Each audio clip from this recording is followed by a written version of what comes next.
오늘은 요한복음 15장 9절부터 17절까지의 말씀 함께 합독하시겠습니다. 요한복음 15장 9절에서 17절까지 말씀 우리 함께 합독하시겠습니다. 9절입니다. 아버지께서 나를 사랑하신 것 같이 나도 너희를 사랑하였으니 나의 사랑 안에 거하라. 내가 아버지의 계명을 지켜 그의 사랑 안에 거하는 것 같이 너희도 내 계명을 지키면 내 사랑 안에 거하리라. 내가 이것을 너희에게 이름은 내 기쁨이 너희 안에 있어 너희 기쁨을 충만하게 하려 함이라. 내 계명은 곧 내가 너희를 사랑한 것 같이 너희도 서로 사랑하라 하는 이것이니라. 사람이 친구를 위하여 자기 목숨을 버리면 이보다 더 큰 사랑이 없나니 너희는 내가 명하는 대로 행하면 곧 나의 친구라. 이제부터는 너희를 종이라 하지 아니하리니 종은 주인이 하는 것을 알지 못함이라. 너희를 친구라 하였노니 내가 내 아버지께 들은 것을 다 너희에게 알게 하였음이라. 너희가 나를 택한 것이 아니요 내가 너희를 택하여 세웠나니 이는 너희로 가서 열매를 맺게 하고 또 너희 열매가 항상 있게 하여 내 이름으로 아버지께 무엇을 구하든지 다 받게 하려 함이라. 내가 이것을 너희에게 명함은 너희로 서로 사랑하게 하려 함이라. 아멘. 할렐루야. 예수님께서 우리에게 베푸시고자 하시는 것은 기쁨입니다. 그러니까 저와 여러분이 기뻐지게 되는 것, 기뻐하게 되는 삶, 그것을 누구보다 원하시는 게 누구시라는 겁니까? 주님이 원하시고 계신다는 것이죠. 그러니까 너희 기쁨이 우리에게 충만하길 원한다. 그러니까 우리에게서 기쁨이 넘쳐나면 정말 주님이 그보다 더 좋아하실 것이 없다라고 말씀하고 계시는 것이죠. 이것은 우리가 그 부모된 입장에서 만약에 생각한다면 우리의 자녀들을 한번 여러분 생각해 보시죠. 자녀들이 기뻐한다. 그만큼 더 좋은 일이 어디 있겠습니까? 자녀들이 막 기쁨이 넘친다, 막 웃음이 넘친다. 그러면 여러분 그거는 우리가 어떻게 해서든지 그거는 계속 유지할 수 있도록 우리가 부모님이 도와줘야 하는 것이 맞지 않겠습니까? 마찬가지로 우리 주님께서는 우리 모두가 다 기쁨이 넘쳐나기를 원하고 계십니다. 여러분 절대로 주님이 우리를 억압하거나 우리를 막 이렇게 한 곳으로 몰아치시는 그런 분이 아니시라 가장 중요한 것은 주님이 저와 여러분 모두가 다 기쁨이 넘쳐나고 행복한 삶이 되기를 정말 원하고 계신다는 것이죠. 그런데 그래서 사실은 어떻게 보면 저와 여러분이 기뻐질 수 있는 일이라면 주님께서는 마다하지 않으실 수 있다는 것이죠. 자, 그런데 한 가지 여기서 우리가 좀 생각해 봐야 할 것이 있습니다. 그렇다면 여러분 우리 자녀들을 또 한번 다시 한번 생각해 보죠. 우리 자녀들이 기뻐하는데 좋은 것으로 기뻐해야 됩니까? 나쁜 것으로 기뻐해야 됩니까? 근데 만약에 나쁜 것으로 기뻐하고 있다면 그걸 절대로 좌시할 수는 없지 않겠습니까? 그러니까 정말로 건전하고 좋은 것으로 기뻐하고 기뻐할 만한 것으로 기뻐해야지 나쁜 것을 하고 절대로 하지 말아야 될 것을 하면서 기뻐한다면 그거는 그냥 부모로서 우리 자녀들이 기뻐하니까 그냥 그거 그대로 그냥 냅둬야겠구나. 기쁘면 됐지. 이렇게 할 부모는 없다는 것이죠. 어떻게든 그것은 말려줘야지 된다는 것이죠. 그래서 때로는 하나님이 저와 여러분들이 원하는 기쁨이 아닌, 그죠? 우리가 일방적으로 원하는 기쁨이 아닌 정말로 바른 기쁨을 원하시는 거겠죠. 그러니까 사실은 때로는 우리를 휘몰아치실 때도 있습니다. 어떤 때는 우리가 원하는 것이 아닌 쪽으로 우리를 이끌어 가실 때도 있고요. 또 우리가 기뻐하는 것을 하지 못할 때도 사실은 있게 하는 이유는 뭐냐 하면 그 기쁨이 우리가 원하는 기쁨일 수는 있으나 그러나 주님이 원하시는 기쁨은 아닐 수 있다는 것이죠. 그럴 때 여기서 생각해야 봐야 될 건 뭐냐면 일방적으로 하나님이 원하시는 기쁨이냐, 물론 그렇게도 우리가 생각해 봐야 될 필요가 있지만 그게 바른 기쁨이냐, 그게 올바른 기쁨이냐, 진리 안에 있는 기쁨이냐, 그게 정말로 길이 되시고 생명이 되는 기쁨이냐라는 것을 우리가 다시 한번 돌이켜보는 그런 믿음의 눈도 열려져야 하는 것입니다. 시편 37편 4절에서 너무나 유명한 말씀이죠. 여호와를 기뻐하라 저가 내 마음의 소원을 이루어 주시리로다. 여러분 우리가 주님께서 원하시는 우리의 소원이 이루어지는 것이 주님이 기뻐하시는 일이고 또 주님이 원하시는 일이시지만 우리가 원하는 소원이 이루어지는 그것은 단순하게 우리가 원하는 것을 이루는 것이 아니라 여호와 하나님이 기뻐하시는 것이 이루어지는 것이라는 거죠. 그래서 저와 여러분의 소망을 어디에다 두어야 하느냐? 주님의 기쁨에 두는 저와 여러분 되시기를 간절히 소망합니다. 그러니까 우리의 기쁨을 단지 우리의 기쁨만을 원하는 그런 게 아니어야 한다는 거죠. 물론 우리 자신이 기뻐하는 것이 너무나 중요한 일이긴 하지만 그러나 그 기쁨조차도 올바른 기쁨, 하나님이 원하시는 기쁨이 된다면 그것이 원하는 대로 구하는 것이 된다면 그게 이루어진다는 것이죠. 그래서 어제 우리가 함께 말씀을 나눌 때에도 원하는 대로 구하라. 오늘도 주님께서 또 말씀하지 않으십니까? 너희들이 원하는 대로 구하면 다 이루어진다. 그 원하는 대로 구하지만 이루어지지 않는다면 과연 우리는 정말로 우리가 원하는 것만을 구하고 있는가? 아니면 정말 주님의 관계 속 안에서 우리가 구하고 있는가를 다시금 점검해 봐야 될 필요성이 있다는 것입니다. 그래서 정말로 주님께서 원하시는 기쁨이 우리의 기쁨이 되고 있는가? 이거를 점검하면 우리가 원하는 것이 온전하게 이루어지는가 안 이루어지는가도 점검해질 수 있다는 것이죠. 자, 그렇다면 우리가 진정한 기쁨이 넘칠 수 있는 길은 무엇인가? 우리에게서 그러니까 정말로 진정한 기쁨이 넘칠 수 있는 길은 무엇인가? 그래서 오늘 주님께서는 뭐라고 얘기하시냐면 계속해서 주님이 말씀하시는 것 중에 가장 중요한 포인트가 지금 뭐입니까? 하나님과의 관계였지 않습니까? 그러니까 하나님이 예수님을 사랑하시고 예수님도 누구를 사랑하고 하나님을 사랑하고 이 사랑의 관계가 계속 끊임없이 이어지는 것처럼 내가 너희를 사랑한다. 우리를 사랑한다. 그러니까 우리들도 누구를 사랑해야 된다.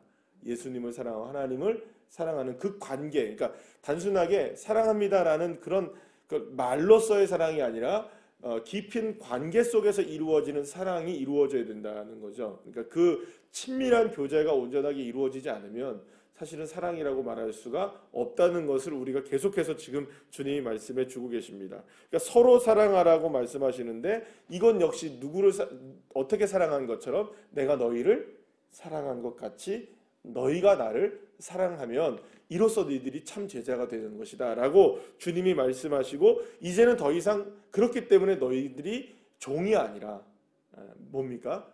나와 친구가 되어진다. 여러분 이 말은 놀라운 말입니다. 주님이 우리의 친구가 되신다는 것은 사실은 친구로서 우리가 주님을 만날 수 있다는 것은 이거는 놀라운 일이 될 수밖에 없습니다. 왜냐하면 우리는 죄인이거든요. 우리는 주님을 사랑할 수 없는 사람들이거든요. 그러니까 하나님과의 관계 속에서 우리는 완전히 버려진 존재들입니다.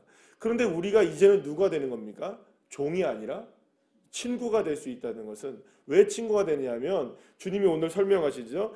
아버지가 아는 것을 내가 알고 이제 내가 알게 된 모든 것들을 누구에게 알려줬다. 너희들한테 알려줬으니까. 아버지가 아는 걸 너희들이 다 알고 있으니 내 친구일 수밖에 없지 않느냐. 주님이 이렇게 말씀하고 계시는 것입니다. 그러니까 정말로 예수님은 지금 저와 여러분에게 정말 진정한 하나님의 기쁨을 알기를 원하고 계시는 겁니다. 그러니까 주님이 기뻐하시는 것을 알고 그러니까 예수님이 지금 누가 기뻐하시는 일을 아는 겁니까? 하나님이 기뻐하시는 일을 아는 거예요. 그러니까 그 길을 걸어가시는 거예요. 지금 십자가를 향해. 왜냐하면 누가 지금 돌아오는 것을 원하고 계시니까 모든 백성들이 죄를 버리고 죄를 용서함 받고 하나님의 자녀가 되는 것을 누가 원하는 거니까 하나님이 원하시는 기쁨이니까 그것을 위해서 십자가로 나가시는 거잖아요. 그러니까 그 기쁨을 알기 때문에 그 길을 걸어갈 수 있는 거죠. 그러니까 이제는 우리들도 너희들의 기쁨을 위해 살아가는 인생이 아니라 하나님의 마음을 아는 그래서 그 하나님이 기뻐하시는 기쁨을 위해서 우리의 삶을 드릴 수 있는 사람들이 되기를 원한다는 것이죠. 그래서 이제 진정한 기쁨은 정말로 주님을 사랑하는 그 기쁨이 전제가 되어야지 된다는 거죠. 그래서 사실은 어떻게 보면 우리가 성도들 안에서 교제를 나누면서도 사실은 역설적인 것들이 있습니다. 이게 지금 우리가 코로나를 겪으면서 역설적인 게 하나가 있어요, 여러분. 여러분도 한번 생각을 해보시죠. 우리가 공동체로 지금 모여서 예배만 딱 드리잖아요. 공동체 모임이 없어요. 그러니까 예를 들어 순모임도 없고 선교회 모임도 없고 개별적으로 우리가 모이는 게 없어요. 여러분들 지금 요즘에 사회에서 지금 일어나는 것 중에 하나가 뭐냐면 지금 사고가 많이 안 일어난대요. 왜 안 일어날까요? 밖에 나오지를 않으니까. 실제로 그렇다고 하더라고요. 그래서 지난번에 장로님과 노예 갔다 오면서 말씀을 나누는데 병원에 외상 환자들이 줄었대요. 왜냐하면 밖에 나오질 않으니까 뭐 교통사고니 뭐니 이런 사고들이 줄어가는 거예요. 그러니까 실제로 병원에 오는 그 외상 환자들이 주니까 이렇게 뭐 아픈 사람들이 많지가 않다는 거죠. 여러분들 그런데요. 이게 재밌는 게 뭐냐 하면 우리가 정말로 이렇게 살아가면서 이렇게 하는데 가정 안에서는 어떻게 오히려 변화가 된다고 합니까? 사건들이 더 일어나요. 그러니까 이렇게 지금 보면 만나면 어떻게 됩니까? 사람들이. 옛날에는 다 밖에 나갔잖아요. 그죠? 밖에서 문제를 일으켜요. 그죠? 근데 안으로 들어오면 뭐 만날 시간이 많지 않으니까 싸우질 않았는데 바깥에는 문제가 안 생기는지 이제 안에서 뭐가 생긴다는 겁니까? 가정폭력들이 늘어난다는 거잖아요. 자, 그러면 그걸 똑같이 교회를 한번 생각해 보세요. 교회가 역설적인 일이 벌어져요. 교회가 예배만 딱 드리고 공동체 모임을 안 하니까 성도들이 요즘에는 죄송합니다만 어떻게 여러분들은 성도님들 가운데 막 문제가 생깁니까? 공동체에 문제가 없어요. 재밌죠, 그죠? 안 만나니까 안 싸워요. 안 만나니 안 싸워요. 뭐 싸울 일이 없잖아요. 왜냐하면 안 만나니까. 그러면 여러분 안 만나면 안 싸우고 그러면 이게 역설적인 일이면 그러면 계속 안 만날까 그냥? 교회가 문제가 없어야 되잖아요, 그죠? 만나면 싸우니까. 우리 교회가 그렇다는 게 아니라 뭐 우리 교회가 또 그럴 수도 있고요. 그러니까 안 만나니까 안 싸우니까 그러면 계속 안 만나야 되느냐? 이게 역설적인 일이 벌어지고 있는 거예요. 그래도 저는 어제 이제 그 생각을 해봤어요. 어제 말씀도 묵상하고 이렇게 하면서도 그런 생각을 했는데 그래도 그런 생각이 들더라고요. 싸워도 만나야 되겠구나. 다퉈도 만나야겠구나. 여러분들 근데 사실 이렇게 생각해 보면 왜 우리가 그러면 이게 다투게 되고 언쟁이 있게 되고 문제가 생기게 되고 그렇게 되느냐? 결국에는 누구의 주장을 앞세우는 거기 때문에 그럴까요? 내 주장을 앞세우면 싸울 수밖에 없어요. 그거는 여러분 제가 생각할 때는 총량의 법칙 같아요. 여기서 안 싸우면 저기서 싸워요. 저기서 안 싸우면 여기서 싸워요. 그래서 생각해보면 그냥 차라리 어디서 싸우는 게 나을까요? 만나 싸우는 게 낫지 않을까? 그게 더 만나 다투는 게 낫지 않을까 생각합니다. 근데 어쨌든 간에 저와 여러분이 정말 중요하게 생각해야 되는 건 뭐냐 하면 이런 부분입니다. 그러니까 우리가 왜 서로 사랑하지 못하는가? 우리가 왜 만나면 다투게 되는가? 우리가 왜 만나면 서로가 얼굴을 붉히게 되는 모습들이 나타나게 되는가? 이건 결국에는 저와 여러분이 아직까지도 누구의 마음을 알지 못하는 겁니까? 주님의 마음을 알지 못하는 거예요. 주님이 우리를 구원하시고 우리를 서로 하나 되게 만드시고 우리를 하나님의 천국 백성 되게 만드시는 그 아버지의 마음을 모르고 우리가 서로 입으로만 서로가 사랑한다고 하니까 우리가 서로 거기에서 사랑이 아닌 미움과 다툼과 시기와 질투가 나게 되는 거예요. 그렇다고 안 만날 수도 없고.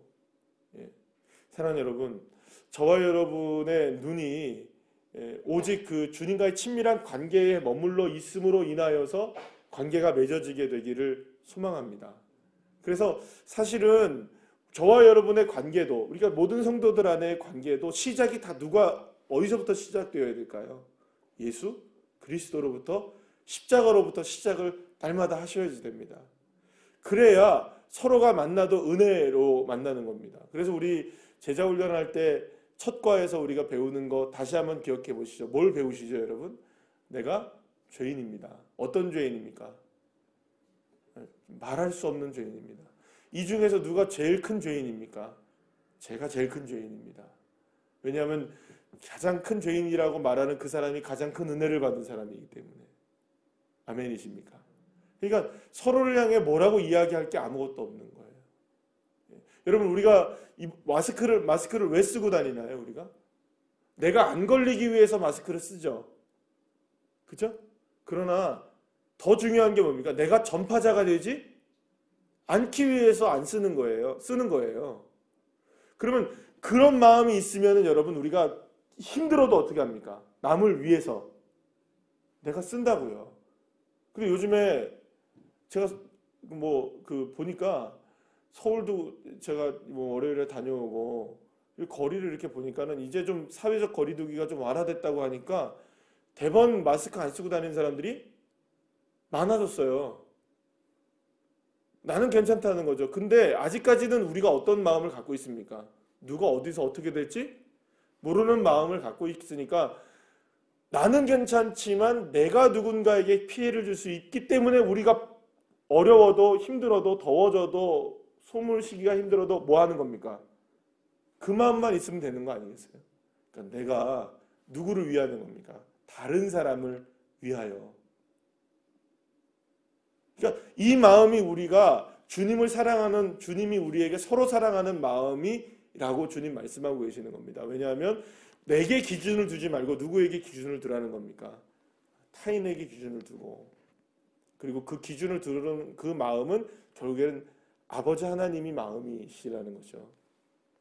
사랑하는 여러분, 베드로전서 4장 8절 말씀에 보면 사랑은 허다한 뭘 덮습니까? 죄를 덮어요. 그러니까 우리 모든 것들을 덮을 수 있는 것은 죄까지도 덮을 수 있는 게 사랑이라는 겁니다. 근데 우리가 사랑하지 못하는 거죠. 사랑하지 못하는 건 결국에는 계속 중심을 누구에게 두기 때문에, 나에게 두기 때문에 사랑을 하지 못하는 겁니다. 그러니까 저와 여러분의 기준이 우리가 주님에게 십자가에 두고 그 십자가에 둔 사랑으로 우리가 서로를 바라본다면 우리의 것들을 조금씩 내려놓을 수 있고, 우리가 공동체로 다 모임을 갖게 될 때 더 사랑하는 공동체가 되게 될 줄로 믿으시길 바랍니다. 자, 그러니까 여러분, 고린도전서 13장에 보면 여러분, 우리가 그 사랑장이라고 말하는 고린도전서 13장 말씀에 보면 모든 것이 있을지라도, 모든 믿음이 있을지라도 사랑이 없으면 아무것도 아니다라고요. 그러니까 모든 것이 있어도 무엇이 없으면, 사랑이 없으면 아무것도 아니다. 여러분, 그러면 생각해 보세요. 사랑이 아니면 아무것도 아니다라는 말은, 그러면 다른 것들은 필요 없느냐 이 말이 아니고요. 사랑이 모든 것들을 다 완성하는 것이라는 거죠. 저는 요리를 잘 못합니다만 요리를 할 때 맨 마지막에 감칠맛이 나야 되잖아요. 그죠? 맛이 나야 됩니까? 안 나야 됩니까? 근데 뭔가가 빠져 있잖아요. 그러니까 모든 것을 완성하는 것 같은, 그 완성하는 한 가지가 뭐냐면 사랑이라는 거죠. 그게 빠지면 안 된다는 거예요. 그러니까 저와 여러분이 정말로 주님을 사랑하는 마음으로 서로를 사랑하고 그 마음으로 서로를 바라보는 저와 여러분 되시길 간절히 소망합니다. 그렇게 될 때 정말 주님이 사랑이시라는 말씀이, 예수님은 사랑이시고 하나님은 사랑이시라는 말씀은 그저 그냥 우리에게 좋은, 주님이 사랑이시구나 라는 것이 아니라 그 사랑이 누구의 사랑이 되어야 된다는 겁니까? 저와 여러분의 사랑이 되어지고, 또 그 사랑이 우리의 삶의 출발점이 되어질 때 우리가 서로 사랑하면서 아름다운 공동체를 이루어갈 수 있게 되는 것이죠. 내 삶이 말하면 여러분 한번 생각해 보시기 바랍니다. 내가 사랑하는 것이 어렵고 또 기쁨이 어려워지고 있다면, 기쁨이 이렇게 좀 사라지고 있다면 여러분 한 가지 생각해 봐야 될 게 있어요. 내 안에 기뻐하는 일들이 없어서 그런 게 아니라는 겁니다. 내가 사랑할 일이 없어서 그런 것이 아니에요. 사랑할 일은 많이 있고요. 기뻐할 일은 많이 있습니다. 그런데 사랑하고 기뻐하지 못하는 일이 있다면은 그것은 어디서 우리가 점검을 해야 되냐면, 나는 과연 지금 주님을 사랑하고 있는가를 점검하셔야 됩니다. 가장 먼저. 그리고 지금 모든 중심들이 내게 몰려 있는가? 아니면 주님께 가 있는가를 여러분 생각하셔야 됩니다. 그래서 지금 그 한국 교회가 참 어려운 시기를 겪고 있어서 지금 많은 그 목회자들이 걱정을 하고 있어요. 이 코로나 바이러스 이후에 이제 교인 이제 내년 우리 그 이런 전망도 나왔어요. 어제 이제 그 기사를 보니까 올해 9월 달, 10월 달에 다시 한번 이 코로나 바이러스가 유행을 하게 되면 다시 한번 유행을 한다 하잖아요, 지금.